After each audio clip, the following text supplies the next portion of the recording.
Hi, this is Mike from the Las Vegas Soul Searchers. I'm here at the Tuscany Inn and Suites here in Las Vegas, Nevada. Tonight, we're going to investigate a room that Kelly and I have been trying to get for a long time. But apparently, when you book a room, they don't necessarily give you the room you request. They give you the room they want to give you. But tonight, we finally got the room we wanted. So the story about this room is John Watson, a California man, retired math teacher, came here and was setting up to bring his wife over to celebrate her 50th birthday.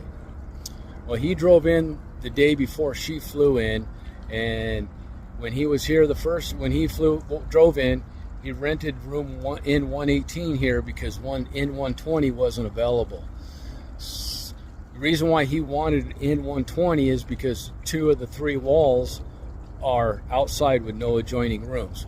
N118 was the adjoining room on the 3rd wall, then the hallway, and the nearest room after that was across the hallway. So he wanted this because he didn't want the sound being recognized.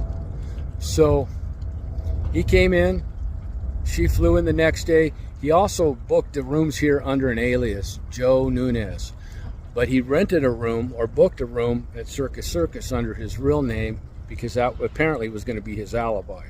He didn't want anybody to know he was here because all the evidence they found showed, blood evidence they found showed that he cut up his wife in the bathtub, dismembered her, put her in trash bags, and her body was never found.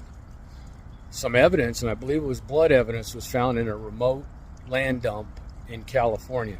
So probably that's where her body is. So anyways, the blood evidence, they ripped up the carpet. They had big blood stains throughout the room, and all the blood evidence in the bathtub says that her body was dismembered in that room.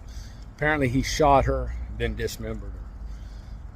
So John was tried and convicted here in Las Vegas. He was found guilty of first-degree murder, and he was sentenced to the death penalty. He was sentenced to death. Well, he sat on death row for the remainder of his life. This happened in 2006. He died in prison in 2024. I think he was 82, 83, of natural causes. So they never got to execute him. He died of natural causes in prison. So we're gonna investigate this room, and I will give